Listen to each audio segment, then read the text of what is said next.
kumaanisha kuwa Wakenya wengine wako less, wengine wako very important. Serikali ya Kenya imetufail. Jaji Mkuu Martha Koome amewataka Wakenya kuungana ili kukomesha ufisadi ambao unaendelea kudhoofisha utoaji wa haki nchini. Akihutubu katika chuo kikuu cha St. Paul, Limuru, wakati wa mkutano wa 5 wa kimataifa kuhusiana na malengo, maendeleo, endelevu, Koome alisema kwamba ufisadi kwenye mahakama umekuwa kikwazo kikuu cha haki na maendeleo ya taifa. Ameonya kwamba pale rushwa inaposhamiri, wananchi hukosa haki kwa wakati na nchi hukwama kimaendeleo.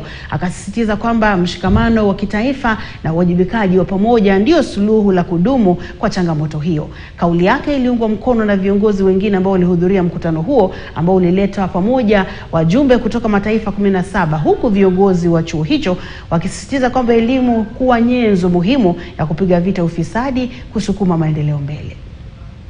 Institution reimagined our development trajectory and embedded equity, justice, inclusivity, and sustainability at the heart of public life.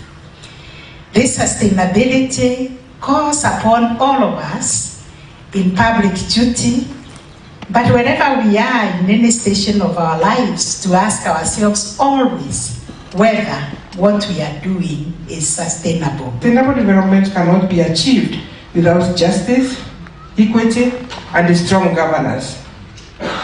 You remind us that the pursuit of SDGs is ultimately about building fair, inclusive, and resilient societies governed by the Constitution and the rule of law.